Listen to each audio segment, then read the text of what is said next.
Halo, jumpa lagi di channel Verisan. Di sini kita akan belajar bareng mengenai bahasa pemrograman Pascal, di mana pertama-tama untuk definisi Pascal itu sendiri bisa kalian cek di Google atau buku yang mendeskripsikan mengenai apa itu Pascal dan pengertiannya. Karena di video ini kalau penjabarannya mengenai itu sangat terlalu panjang dan lebar, sehingga tidak akan cukup untuk membuat video untuk mendeskripsikan bagaimana Pascal tersebut. Oleh sebab itu di video saya ini saya akan membahas yang penting-penting saja mengenai Pascal. Pertama-tama, Pascal ini langkah pertama adalah kita akan mendownload softwarenya. Apa sih software yang diperlukan di dalam Pascal ini? Yang pertama adalah pertama-tama kita harus mendownload compilernya Pascal itu sendiri, dan itu bisa dicari di internet. Nanti akan saya kirimkan linknya, atau nanti saya kirimkan link videonya bagaimana cara mendownloadnya secara utuh. Kemudian software yang kedua adalah Visual Studio Code atau yang saya sebut Pascode. Kenapa memilih Visual Studio Code atau Pascode? Karena Pascode ini sangat banyak fungsinya, tampilannya menarik, uh, dia dibilang gratis juga, free, dan ini memang khusus untuk kita belajar. Dan Fastcode ini banyak sekali uh, bahasa pemrograman yang bisa dipakai di Fastcode, termasuk Pascal yang akan kita bahas ini. Kemudian setelah kita download, nanti videonya akan saya buat ke kalian dan saya kirim ke linknya di deskripsi jika sudah selesai. Untuk Pascode sendiri, setelah kita download compiler dan Pascode-nya, kemudian kita akan tes bahasa Pascal ini sudah bisa belum untuk dijalankan di Visual Studio Code atau Pascode.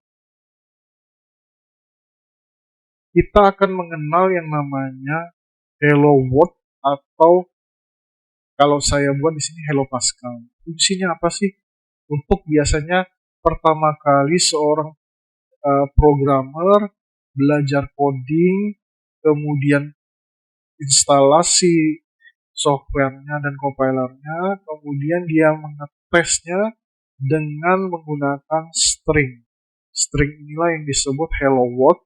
Biasanya kita ketik dengan hello world atau hello Pascal atau program lain, dan bisa sesuka-suka kita. Untuk mengenai struktur Pascal ini, bisa kalian lihat dulu di sini. Nanti akan saya jelaskan setelah ini bagaimana dan apa sih struktur dari Pascal tersebut. Kemudian untuk mengetesnya sudah bisa atau belum, kita mencari runningnya. Running kodenya biasanya ada di sebelah kanan dengan simbol segitiga. Kita akan klik runnya. Oke. Kalau berhasil, apa yang kita ketik ini akan muncul di sini. Ini kenapa saya buat merah, supaya jelas keluarnya, apa sih yang keluarnya sesuai dengan apa yang kita input. Oke. Ini menandakan bahwa settingan kita, compiler dan Pascal-nya bisa diterapkan di Visual Studio. Dan ini langkah pertama kita mempelajari bahasa pemrograman Pascal yang disebut Hello World atau Hello Pascal. Oke, selanjutnya kita akan membahas struktur dari kalimat pemrograman Pascal. Saya akan membagi, menurut pribadi saya, menjadi 4 bagian. Pertama adalah subjudulnya, di mana subjudulnya ditandai dengan kalimat program. Itu adalah sintak yang sangat baku, jadi tidak bisa dirubah. Untuk pertama kali adalah kita ketik program, kemudian judul dari program tersebut. Misal di sini adalah pertama. Bisa juga nanti kalian buat aplikasi perkantoran, program aplikasi perkantoran, atau yang lain-lainnya, program absensi atau lain-lain. Dan subjudul ini menjelaskan atau mendeskripsikan apa sih judul dari program yang akan kita buat. Jadi judul program ini tidak bisa kita sembarangan, maka akan terjadi kerancuan dan aneh aja. Misalnya programnya adalah program aplikasi perkantoran, tapi isinya adalah program hitung jarak. Nah, maka dari situ saja sudah sangat tidak masuk akal jika judulnya tidak sama dengan isi programnya. Jadi itu adalah hal pertama kita sebagai programmer untuk membuat program adalah judul harus sesuai dengan isi yang ada di dalam program tersebut atau fungsi dalam program tersebut. Kemudian setelah kita mempelajari struktur subjudul, yang kedua adalah bagian dari subdeklarasi.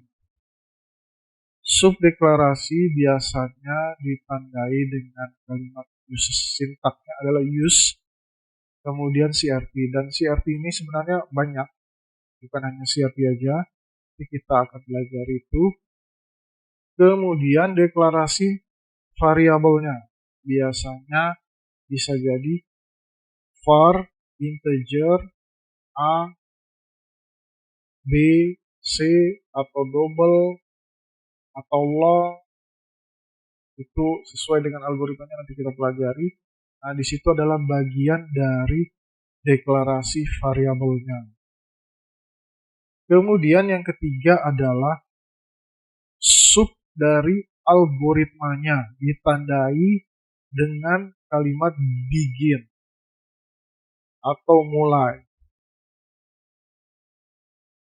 Dan biasanya algoritma ini fungsinya, sub algoritma ini fungsinya adalah memproses, memasukkan, atau mengeluarkan nanti di outputnya kita ketika running dari variabel-variabel tersebut ke output yang nanti akan dihasilkannya. Sehingga ketika kita mendeklarasikan sebuah variabel, maka di bagian sub algoritma ini adalah bagian yang bekerja untuk memprosesnya, sehingga ini disebut yang pertama variabel, deklarasi variabel disebut input, kemudian sub dari algoritma disebut sebagai prosesnya, kemudian setelah diproses, kemudian ketika running itu adalah outputnya. Maka ketika sudah menghasilkan output, maka program ini berjalan dengan baik. Kemudian sub yang terakhir dari struktur Pascal, kalimat Pascal ini atau bahasa Pascal ini adalah endingnya atau penutupnya, yaitu ditandai dengan kalimat n titik. Tanpa ini, maka semua yang kita ketik tadi, dari mulai judul, deklarasi, dan sub algoritma, ketika tidak ditutup dengan n titik, maka ketika kita running hasilnya akan error. Ini berfungsi untuk menyelesaikan semua pemrograman di Pascal ini. Oke, begitu mengenai struktur kalimat bahasa pemrograman Pascal.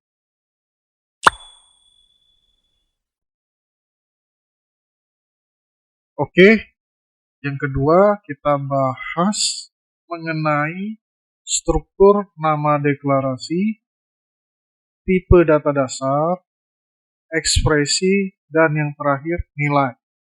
Untuk di sub kedua ini yang bertemakan operator.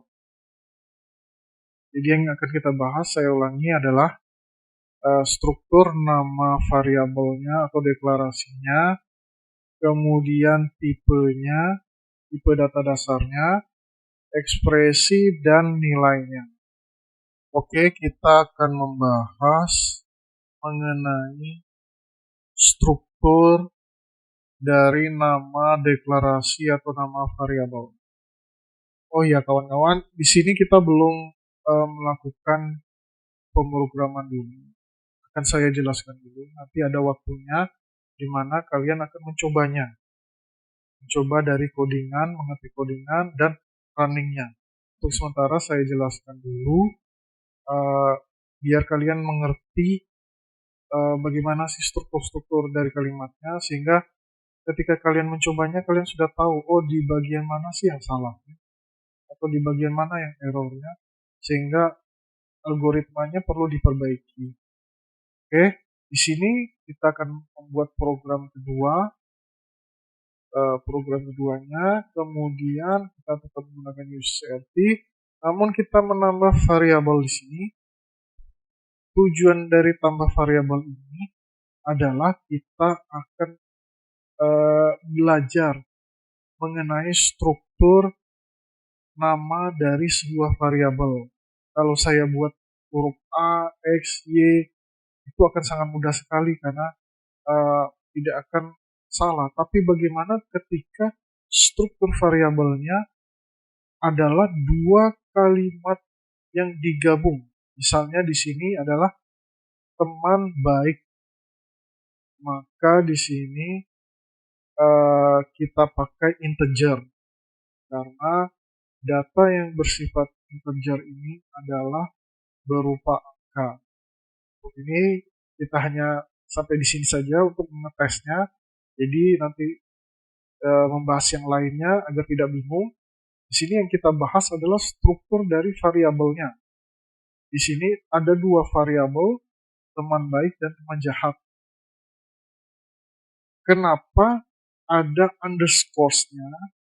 Nah, disinilah yang akan saya jelaskan bahwa ketika dua kalimat yang berbeda akan kita gabungkan untuk menjadi sebuah variabel, kita di sini tidak bisa menggunakan spasi karena bahasa pemrograman Pascal menolak kalimat string yang berupa spasi, variabelnya berupa spasi. Bukan string, tapi kalimat variabelnya yang berupa spasi, maka akan ditolak oleh Pascal. Maka akan error ketika kita akan running atau eksekusi. Jadi cara mengakalinya bagaimana jika nanti ada dua kalimat yang berbeda untuk digabung. Kalian bisa menggunakan underscore seperti ini. Bisa dengan karakter, tapi saran saya menggunakan underscore saja. Dan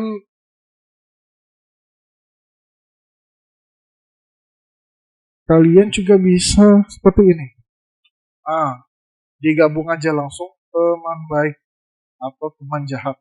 Langsung digabung. Tapi untuk ini kita pakai underscore saja. Dan ingat, nama variabel tidak boleh dimulai dari angka, spasi, atau karakter khusus lainnya seperti titik, garis miring, pokoknya tidak bisa, harus huruf baru dimulai dengan angka seperti ini. Nah, ini boleh. Ini boleh kalau kita menggabungkannya dengan angka. Tapi harus dimulai dengan huruf dulu, tidak boleh karakter khusus seperti ini. Seperti ini, itu tidak boleh. Jadi titik, garis miring, dan at ini tidak boleh. Atau tanda pagar semuanya tidak boleh. Pokok yang penting dari deklarasi variabel nama variabel adalah yang pertama harus huruf. Baru kemudian angka boleh kita campurkan. Dan ketika menggabungkan dua kalimat, variabel tidak boleh menggunakan spasi, maka ditolak. Bagaimana kalau hanya huruf A saja? Boleh.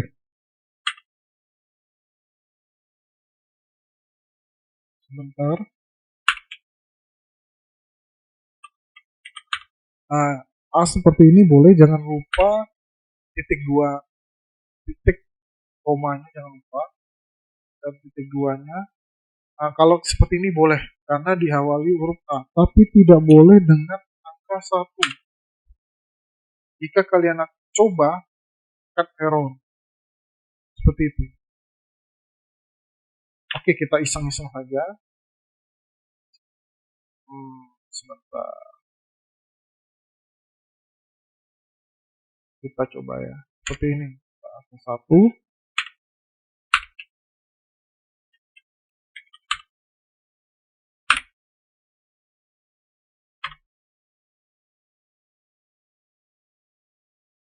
Nah, untuk ke bawahnya nanti dulu, nanti kalian bingung.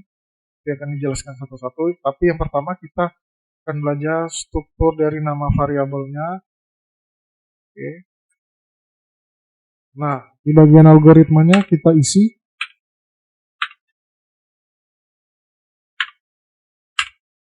Kita coba apakah error. Oh, bentar, karena belum di-save. Maaf. Save dulu. Pokok setiap melakukan perubahan jangan lupa di-save. Agar ketika kita running, maka hasilnya akan muncul. Oke, di sini sudah. Kita hapus dulu sebentar. Nah, oke, di sini error tidak terdefinisi karena huruf awalnya adalah angka. Maka dengan menggunakan kalimat struktur variabel angka seperti ini tidak akan bisa di running. Jadi kalian harus ingat struktur variabel dari kalimat deklarasi yang pertama adalah harus huruf, tidak boleh angka. Oke, kita coba. Kita coba bagaimana kalau seandainya yang kita panggil adalah kalimat yang benarnya.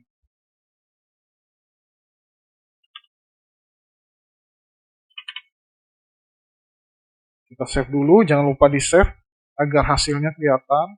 Kemudian kita running. Oke, hasilnya kelihatan, jadi tidak error. Saya jelaskan dulu di sini variabelnya teman baik dan jahat adalah integer. Integer itu mewakili sebuah isiannya adalah berupa angka. Bagaimana angkanya nanti kita jelaskan. Kemudian kita proses variabel itu dengan mengisinya di sini dengan angka. Yang pertama teman baik angkanya 1, teman jahat angkanya 2. Kemudian algoritmanya kita tambah. Yang tadi sudah diisi kita algoritmakan, kita tambah. Maka hasil dari 1 tambah 2 adalah 3. Dan ini sudah benar. Oke teman-teman. Bagaimana kalau kita pakai spasi? Satu saja.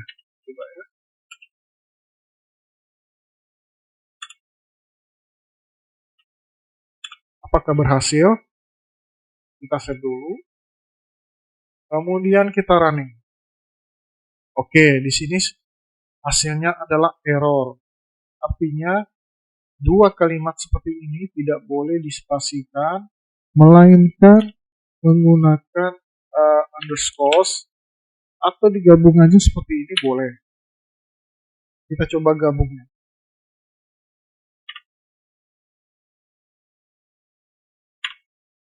Menjadi satu kalimat, kita save dulu, lalu kita running. Maka hasilnya sama seperti tadi adalah 3. Oke, sungguh sangat menyenangkan bukan untuk pertama-tama mempelajari sebuah bahasa pemrograman dari Pascal. Oke, selanjutnya kita akan membahas mengenai tipe data dasar. Tipe data dasar dari program Pascal ini, bahasa Pascal ini ada banyak sekali. Yang pertama adalah tipe data logika. Tipe data logika ini kita contohkan, misalnya di sini ada 2 variabel bertipe boolean. Jadi tipe data logika ini kalau di dalam bahasa pemrograman Pascal harus ditulis bertipe boolean. Di mana A dan B bisa bernilai true, benar, atau salah, atau salah satunya benar, atau dua-duanya salah. Biasanya dihubungkan dengan operator and, or, dan not. Not di sini bisa kita artikan negasi atau lawannya. Mengenai pembelajaran tipe data logika ini, bisa kalian pelajari di video saya sebelumnya. Di situ ada di playlistnya, kalian cari di matematika. Di situ ada matematika dasar, di mana membahas mengenai logika matematika. Di situ nanti kalian akan belajar bagaimana pengertian mengenai matematika logika, dan akan berhubungan sekali mengenai tipe data logika ini. Kalau kalian sendiri tidak belajar, maka tidak akan mengerti di nanti tipe data logika ini. Oke, ini baru kita membahas mengenai dasar-dasar dari tipe-tipe dasarnya saja. Kemudian adalah tipe bilangan bulat. Tipe bilangan bulat ini mempunyai nilai yang sangat terbatas dan ditulis tanpa mengandung titik yang berarti koma. Kalau di dalam programan Pascal ini, bahasa Pascal ini, titik berarti adalah koma. Jadi misalnya 0,002 maka akan ditulis 0,0,0,0,02. Dan kita ada kesalahan, maaf, bertipe integer, maaf ini ada kesalahan. Misalnya 2 variabel bertipe integer, maka kita akan mendeklarasikan tipe data integer itu dengan cara seperti ini. C, D, integer. Di mana pengaruhnya di sini? Oke. Ketika variabelnya kita deklarasikan di sini A, B, B, titik 2, integer, titik koma. Nah, di sini adalah tempat bagian deklarasi. Jangan lupa yang pertama tadi di video sebelumnya. Kemudian bagaimana contohnya dari bilangan bulat itu sendiri? Bilangan bulat ini tidak mempunyai titik koma, yang artinya jika kita bagi, hasilnya tidak boleh ada koma di belakangnya. Jadi koma belakangnya di mana biasanya terhapuskan sendiri atau langsung dibulat. Misalnya seperti ini contohnya, 8 dibagi 3, hasilnya 2. Kenapa tidak 2, sekian sekian sekian sekian? tidak ada di belakang komanya karena ini tipe bilangan bulat. Jadi kalau kalian nanti buat program dan hasilnya koma, maka tipe bilangan bulat integer ini tidak cocok untuk dideklarasikan dalam program kalian. Opsionalnya adalah tipe bilangan real.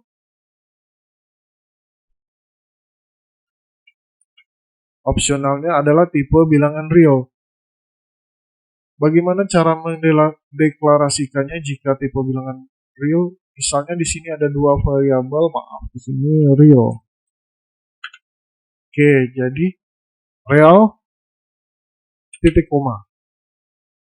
Jadi ini dideklarasikan caranya dengan misalnya di sini ada dua variabelnya C dan D. Jadi titik 2 real. Ini adalah tipe bilangan realnya. Kalau di program pasal adalah real. Karena di copy. Untuk tipe bilangan real sendiri tidak terbatas. Jadi sebagaimana komputer itu bekerja nanti akan menampilkan berapa banyak dari bilangan tersebut sesuai dengan kalkulator di komputer tersebut. Misalnya, contohnya ini kebalikan dari yang tipe bilangan bulat. Jika seandainya ada titik koma, misalnya 8 dibagi 3, maka hasilnya akan seperti ini. Jadi tipe bilangan real ini sangat cocok sekali untuk pembagian yang menghasilkan nilai koma di belakang. Contoh dalam program seperti ini. Di sini kita akan membuat program bilangan bulat dan real sebetulnya. Tidak apa-apa, kita buat saja. Kemudian seperti biasa, jangan lupa tulis programnya. Ini judul, kemudian ini bagian deklarasinya, tetap pakai use CRT titik koma, kemudian variabelnya. Ini adalah bagian deklarasi variabelnya. Jadi tidak usah tambah rumus. Kemudian baru eksekusi algoritmanya. Di sini tulis begin. Di sini hanya pemanis saja. Nanti warna hasilnya merah, tidak usah kalian tiru, tidak masalah. Kemudian bagaimana cara deklarasi variabelnya? Ya seperti ini, misalnya A titik 2 sama dengan, misalnya kita mau ngisi nilai A-nya 10, B-nya 3. Kemudian C-nya juga, C-nya 10, D-nya 3. Karena ini tipe bilangan real, bisa saja di sini kalian buat koma. Misalnya koma 1, tidak masalah. Tapi ini karena untuk mencontohkannya saja.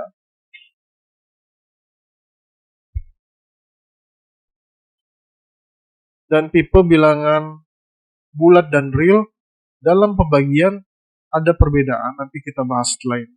Ini hanya contoh saja. Dimana ketika membagi di sini kalau tipe bilangan bulat menggunakan sintak div, sedangkan tipe bilangan real garis miring saja sudah mewakili dari pembagian. Kemudian kita running. Oke, ini hasilnya. Tampak dari tipe bilangan bulat ketika dibagi 10 bagi 3 harusnya koma di belakang-belakangnya. Namun di sini isinya cuma 3 karena memang tipe bilangan integer tidak cocok untuk bilangan yang sifatnya pembagiannya ada koma-komanya. Jadi ini adalah perbedaan dasar dari bilangan bulat dan bilangan real. Kemudian hasil dari bilangan realnya, tipe bilangan realnya, di sini mewakili sini banyak koma-koma. Jadi 10 dibagi 3, 3,333 seterusnya. Sampai di mana komputer tersebut atau software tersebut menampilkan hasilnya. Kemudian di sini adalah perbedaan dari operasi aritmatika bilangan bulat dan real. Bilangan bulat Bilangan bulat penambahannya, operasi penambahannya sama dengan bilangan real, pengurangannya juga sama, perkaliannya juga sama. Cuman perbedaannya adalah di pembagian. Bilangan bulat menggunakan div, sedangkan bilangan real menggunakan garis miring. Dan bilangan bulat memakai mod, real tidak. Bilangan bulat, kenapa tidak di bilangan real tidak ada mod? Karena tipe mod ini sebenarnya bilangan yang habis dibagi oleh pembagiannya, sedangkan real ini berkoma-koma jadi tidak masuk. Nah, jadi di sini sama, cuman bedanya kalau real bisa menggunakan koma. Jadi di sini misalnya 10,3, 10,7 seterusnya. Dan ini tidak ada batas satu ya, banyak. Bisa jadi 10,3333 ditambah 3,333. Sementara hasil dari bilangan bulatnya ya bulat, nggak ada embel-embel di belakangnya, titik di belakangnya. Sedangkan bilangan real ada. Bilangan bulat juga pengurangannya dan real juga pengurangannya sama dengan penambahannya, sedangkan perkaliannya juga sama dengan yang di atas, cuman perbedaannya adalah pembagiannya. Ketika bilangan bulat, pembagiannya hasilnya adalah bulat juga, tidak ada koma di belakangnya, sedangkan real ada. Sedangkan modnya cuma ada di bilangan bulat, hasilnya satu. Oke, selanjutnya adalah tipe data karakter. Tipe data karakternya, bagaimana cara deklarasinya? Misalnya di sini ada dua variabel bertipe char. Cara deklarasinya adalah e, f titik 2 char titik koma. Apa sih yang termasuk karakter? Adalah semua huruf abjad, tanda baca, angka, dan karakter khusus. Dan daftar karakter ini semuanya ada dalam tabel ASCII dan biasanya ditandai dengan huruf petik buka dan tutup. Contohnya misalnya di sini adalah tanda petik A, tanda petik A besar, tanda petik A kecil, tanda petik 1. Ingat 1 di sini bertipe char, artinya karakter. Jadi ketika nanti 1 ditambah 1 tidak menghasilkan nilai 2, melainkan 1-1. Karena di sini adalah karakter. Jadi penggabungan karakter ini nanti berupa kalimat yang disebut string. Nah, di sini ada juga di sini adalah tanda baca, tanda serunya, dan karakter khususnya dolar misalnya sini dan lain-lain. Jadi tipe data karakter ini bertipe char. Jadi deklarasinya juga pakai char. Kemudian ada tipe bilangan string.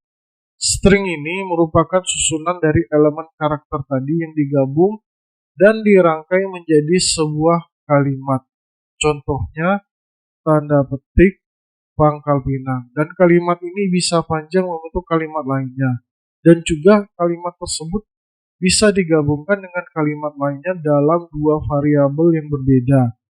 Contoh deklarasi dari penggabungan dua variabel bertipe string ini adalah di sini G, H, titik 2 string titik 2. Oke, kita langsung ke contohnya di program. Nah, di sini kita membuat program string karakter gabungannya. Use CRT, kemudian kita deklarasikannya di variabelnya. Nah, di sini EF adalah tipe char, jadi sama yang kayak tadi deklarasinya di sini. G dan H bertipe string. Lalu begin, kita kembalikan ke algoritmanya isinya setelah begin. Nah, kemudian di sini kita deklarasikan E-nya, kita isi nilainya. Di sini adalah karakter A, F-nya kita isi nilainya karakter K. Kemudian G ini bertipe string, di mana kita rangkai kalimatnya di sini nama saya Budi Gunawan. Nanti akan kita gabungkan dengan H, saya mau belajar program Pascal. Oke, dan cara outputnya adalah written. Di sini cuma kalimat pembuka saja, namun bukan yang di sini. Kemudian koma E, sehingga dia nanti muncul kalimat A. Di sini F yang kita input tadi bernilai K, nanti munculnya K. Untuk outputnya nanti kita pelajari karena kita nanti akan bingung. Jadi untuk sementara ikuti saja ini. Kemudian kalimat stringnya G tambah H. Jadi nanti saya maunya nama Budi Gunawan dan ditambah saya mau belajar program Pascal. Bagaimana runningnya? Kita running ya. Oke, kita running.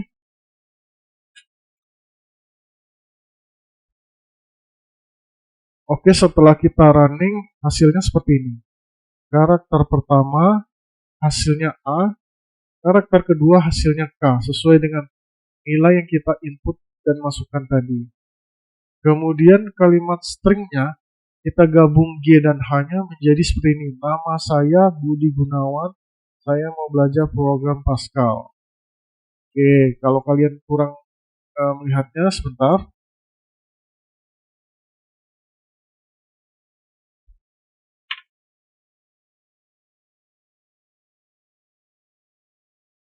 Kita save dulu. Kemudian kita running lagi. Oke, nih hasilnya. Jadi karakter 1 hasilnya A sesuai dengan tadi kita input. Karakter 2 hasilnya K. Kemudian kalimat string yang kita gabung G ditambah H. Nama saya Budi Gunawan, saya mau belajar program Pascal. Oke. Jadi pendeklarasian variabel bukan hanya bisa ditambahkan angka dengan angka, tapi kalimat, karakter bisa juga ditambahkan setelah kita beri nilai, kemudian kita tambahkan antara G dan H seperti ini. E dan F juga bisa ditambah, nanti hasilnya adalah AK seperti itu. Oke. Kemudian selanjutnya adalah tipe bilangan konstanta. Oke, tipe bilangan konstanta ini deklarasinya langsung dengan nilainya. Karena nilainya tetap, tidak boleh diubah, dan biasanya kita menggunakannya untuk menghitung luas dan keliling lingkaran. Tapi masih banyak lagi konstannya, bukan hanya pi saja, tapi banyak. Ketika dideklarasikan, nilainya tetap itulah, tidak akan berubah. Oke. Setelah ini kita akan belajar ke ekspresi. Oke, selanjutnya kita akan membahas ekspresi. Ekspresi sendiri adalah sebuah proses mengubah nilai jadi keluaran melalui proses suatu perhitungan atau komputasi. Jadi ekspresi ini lebih ke nilai yang dioperasikan dan operator dalam pengubahan nilai tersebut. Ekspresi terdiri dari dua, yaitu operan dan operator. Nah, untuk kita mengetahui mana operan dan operator, di sini kita akan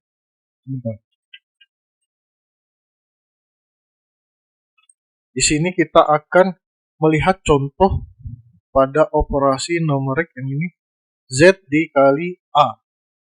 Variabel Z dan A adalah operannya, sedangkan perkalian adalah operatornya. Agar Z dan variabel Z dan A menghasilkan nilai keluaran, maka diperlukan untuk menggabung keduanya sehingga menghasilkan nilai keluaran. Ekspresi sendiri ada beberapa macam. Yang pertama, ekspresi aritmatika. bertipe numerik. Contohnya seperti ini. Dalam kurung A plus B div 2 atau A tambah B dibagi 2. Yang ini artinya A ditambah dulu baru dibagi 2. Ada juga A plus B div 2. Kalau di operasi aritmatikanya, kalau tidak memakai tanda kurung, maka operasi bagi dan kali akan didahulukan dulu. Atau bisa diartikan seperti ini. Nah, bisa diartikan seperti ini. Jadi tanpa tanda kurung, maka yang didahulukan adalah perkalian atau pembagian. Yang kedua adalah ekspresi relasional atau logika, biasanya bertipe boolean. Seperti ini contohnya adalah 5 lebih kecil dari 6, hasilnya adalah tentu saja salah atau false. 5 lebih dari 3, hasilnya tentu saja benar atau true. Kemudian ekspresi string berupa kalimat. Di sini contohnya variabel A diisi stringnya dengan saya adalah petani. Variabel B diisi nilai stringnya adalah dan mempunyai tanah luas. Maka ketika hasil dari string A ditambah B, maka dua kalimat ini akan menjadi satu, yaitu saya adalah petani dan mempunyai tanah luas. Oke. Selanjutnya kita akan membahas nilai. Nilai sendiri adalah merupakan besaran dari tipe data dasar yang sudah kita bahas tadi. Nilai tersebut bisa berupa data yang kita masukkan, berupa hasil perhitungan pada bagian algoritmanya, atau juga bisa dikirim dalam fungsi suatu variabel. Contoh yang nilai yang berupa data kita masukkan, seperti pertama A variabel integer misalnya. Lalu kita masukkan di sini. Jadi nilai ini sebetulnya ada di bagian algoritma setelah dia Boolean, sintak Boolean.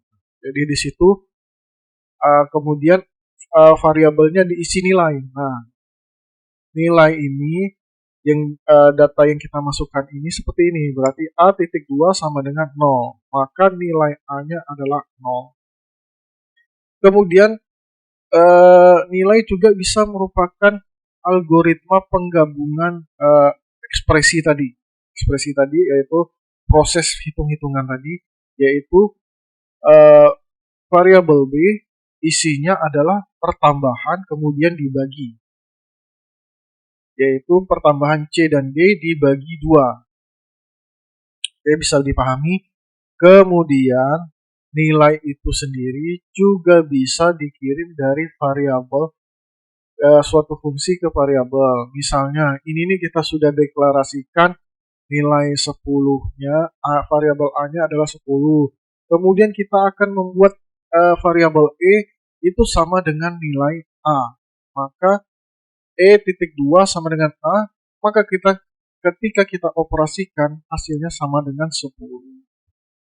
Oke, sebentar kita contohkan di program nilai yang ketiga ini. Nah, seperti ini. Misalnya nilai E dari varchar ini char adalah karakter, isinya adalah A. Kemudian kita akan membuat variabel I yang isinya sama dengan E. Artinya dimasukkan ke dalam E. Maka ketika I sama dengan E, hasilnya adalah A sama dengan E. Karena nilainya sama. I dan E ini nilainya sama. Kita contoh running aja.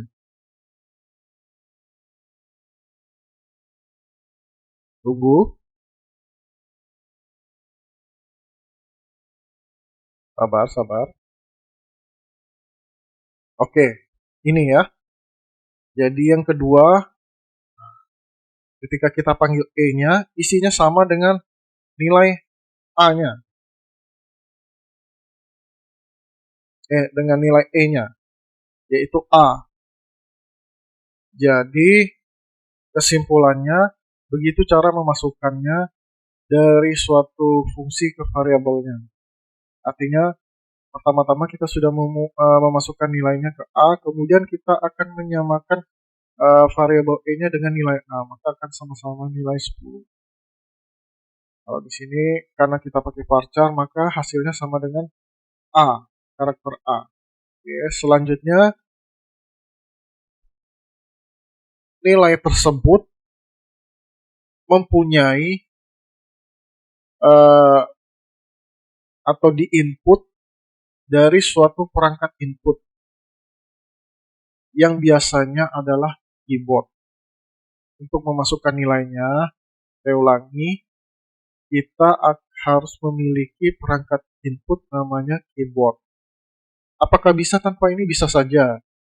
Dimasukkan ke dalam sintaknya langsung. Kita beri nilainya di awal, di bagian kayak tadi. Cuman, untuk program, kita akan ada interaksi namanya input dan output serta proses. Biasanya, inputnya kebanyakan adalah menggunakan keyboard. Maka untuk menggunakan keyboard ini, inputnya adalah notasinya menggunakan ret nama variabelnya apa. Kalau nama variabelnya adalah seperti contoh di sini adalah A, maka ret dalam kurung A. Fungsinya apa? Ketika kita menggunakan ret A, maka nanti ketika kita running akan ada spasi kosong di situ, tempat kosong untuk kita input huruf, angka, dan sesuai dengan tipe data yang akan kita masukkan. Kalau di sini integer, sudah tentu rate-nya adalah integer, adalah angka.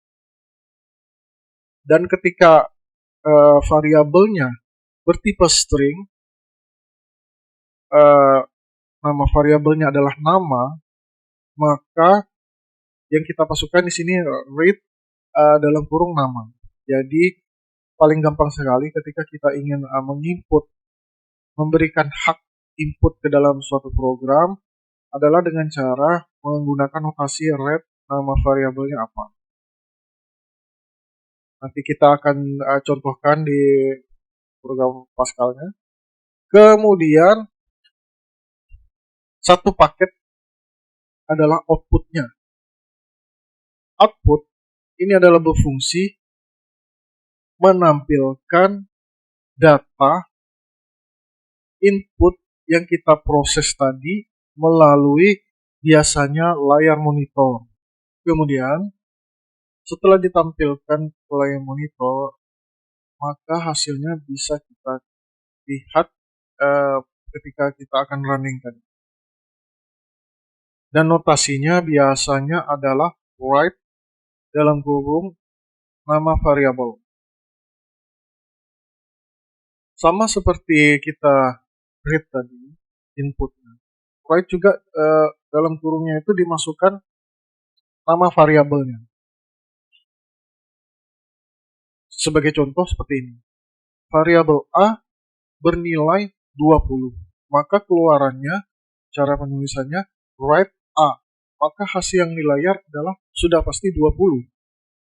Kecuali ada proses algoritma lainnya. Kemudian variabel nama yang tadi nilainya adalah tanda petik tono. Maka kalau kita input, notasinya adalah write dalam kurung nama. Nama ini adalah variabelnya tadi. Maka hasil di layar adalah tono tanpa tanda petik. Oke. Kita akan contohkan seperti ini.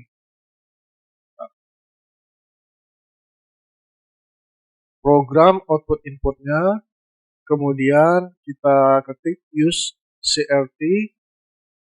Ini menu judulnya, ini menu deklarasinya, yaitu var A integer, kita deklarasikan integer, kemudian nama adalah string. Lalu kita tekan di sini dengan mulai, baru kita masukkan algoritmanya, yaitu di sini pertama-tama adalah kita akan input nilai A, kemudian kita akan input nilai namanya. Sebenarnya satu-satu aja, cuman karena di sini kita buat dua langsung sekaligus untuk runningnya sebagai contoh. Kemudian outputnya di sini jangan lupa adalah write. Tanpa ini tidak masalah. Ini sebetulnya hanyalah kalimat pembuka awal stringnya saja. Tanpa ini tidak masalah. Isi dengan langsung A boleh. Ini juga isi langsung dengan nama boleh. Ini hanya penjelasan string untuk misalnya hasil kalimat string angka hasilnya adalah kemudian koma A. Tapi kalau kalian bingung, ini bisa dihapus saja dulu. Seperti ini jadinya. Nah, write A. Ini benar, ini juga benar. Ini hanya untuk nambah kalimat saja. Aslinya ya seperti ini. Kalau kalian masih belajar, ini dihapus. Ini saja. Titik koma jangan lupa. Ini juga sama.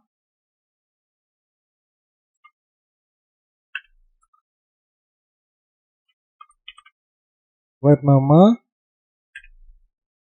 Oke, seperti ini. Kalau kalian bingung, ini tidak usah dulu.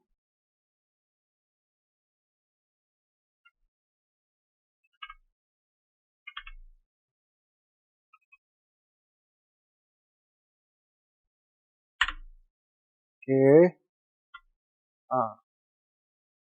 Jadi kenapa harus satu-satu? Setiap satu output mewakili satu variabel. Jadi tidak bisa sekaligus, bisa saja digabung sekaligus. Misalnya write dan nama boleh, tapi harus memakai string kayak gini. Tapi nanti saja, nanti kalian bingung. Kemudian setelah kita masukkan input, kemudian keluarannya harus di belakang. Kenapa tidak boleh terbalik? Karena yang namanya output selalu belakangan, bukan di depan. Oke? Titik koma jangan lupa. Kemudian penutupnya jangan lupa n titik. Kemudian baru kita save dulu karena ada perubahan. Kemudian kita running. Sebentar, salah.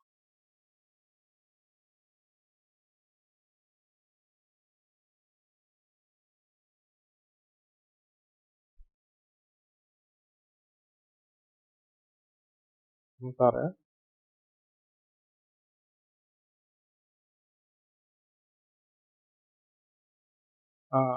Di sini kita ketikkan, misalnya yang pertama adalah integer, kita ketikkan angka 12. Karena di sini ada dua, kita pakai tab. Seharusnya satu-satu aja. Nah, baru kita tulis namanya. Misalnya di sini Ferry. Maka outputnya seperti ini. Oke. 12 dan Ferry. Bisa juga di sini kita tambahkan untuk supaya dia turun ke bawah.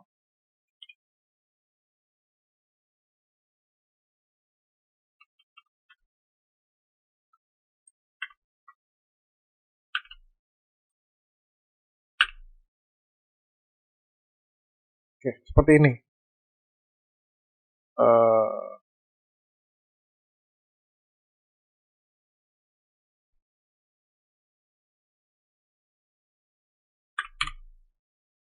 Oke, kita save dulu. Kemudian kita ulangi lagi. Nah, di sini sudah berhasil, jadi kita masukkan lagi angka 12 tadi, kemudian tab, kita ketikkan nama. Oke. Oke, jadi di sini ini angka 12-nya dan di sini namanya. Jadi di sini adalah dua string yang berbeda, dua variabel yang berbeda. Yang satu adalah integer, kemudian yang satu adalah string. Oke, bisa dimengerti? Untuk pertama-tama setelah kita mempelajari ini, bagusnya adalah kita akan latihan.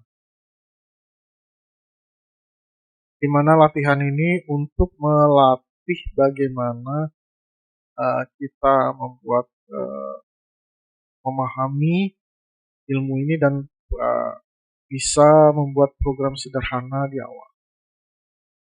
Yang pertama adalah buatlah notasi dari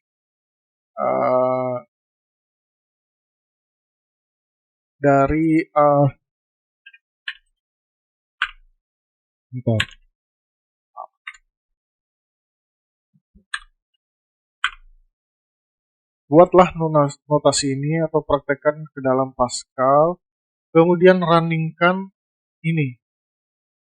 Nilai A, B, dan C menggunakan read tadi, variabel, dan untuk menampilkannya, sebentar.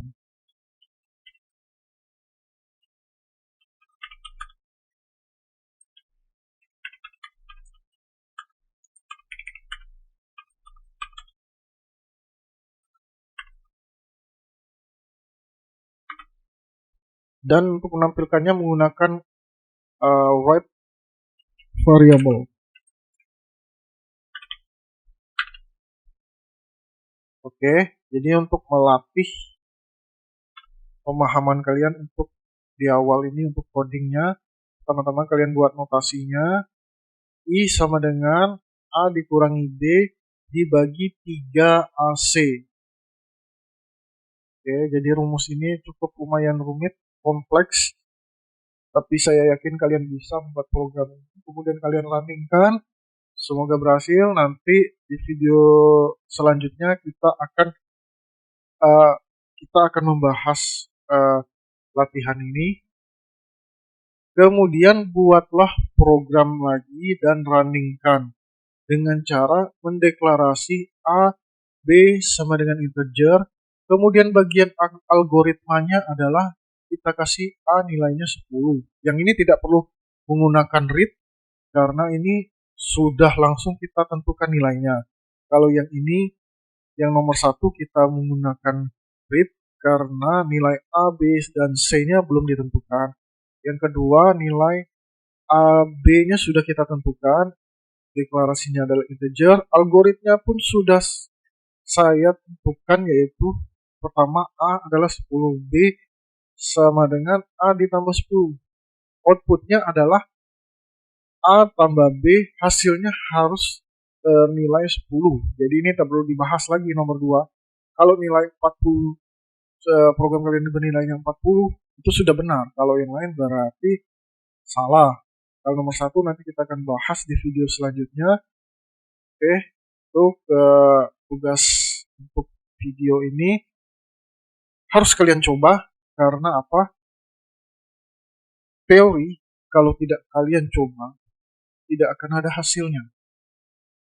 Jadi praktek adalah jalan terbaik untuk mendapatkan pengalaman agar kalian bisa membuat program dan menjadi program. Terima kasih sudah menonton video di channel kami. Semoga kalian suka. Maaf kalau ada kekurangan. Saya akhiri. Wassalamualaikum warahmatullahi wabarakatuh.